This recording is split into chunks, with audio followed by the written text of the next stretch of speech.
喺古代中國嗰啲陰森森嘅森林同河谷之間，曾經出現過一個同其他地方完全唔一樣嘅王國，一片屬於巫師、戰士、詩人同國王嘅土地。呢度就係楚國，一個南方嘅強大勢力。佢嘅文化華麗得嚇人，奇怪得令人摸唔着頭腦，有時仲會令北方諸侯感到心驚膽跳。而家多得考古學嘅發現，我哋先真正知道呢個失落咗嘅王國原來係咁非凡、咁震撼。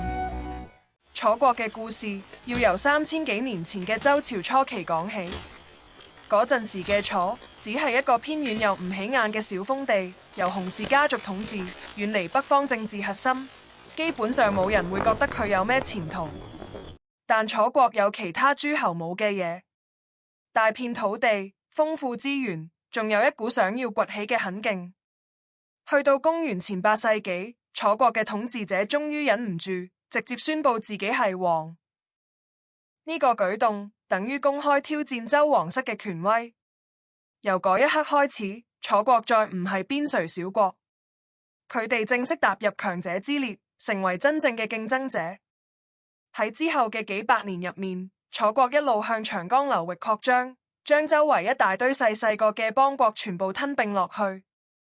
佢哋嘅版圖慢慢伸展到今日嘅湖北、湖南、江西、安徽，仲一路向外擴大，變成戰國時期面積最大、資源最豐富嘅強國之一。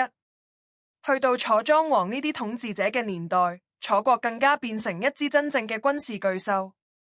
北方啲諸侯口講話楚國蠻夷，但心入面其實係驚到震，因為楚國嘅軍隊真係唔係講笑。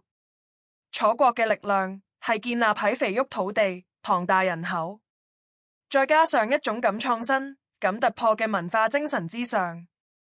但真正令楚國同其他諸侯完全拉開距離嘅，係佢哋獨一無二嘅文化。楚國係一個充滿茂密森林、河流之靈同巫術儀式嘅世界。佢哋嘅藝術成日畫住盤旋嘅龍、蜿蜒嘅蛇同各種神獸，線條狂野，充滿能量，好似隨時會跳出嚟咁。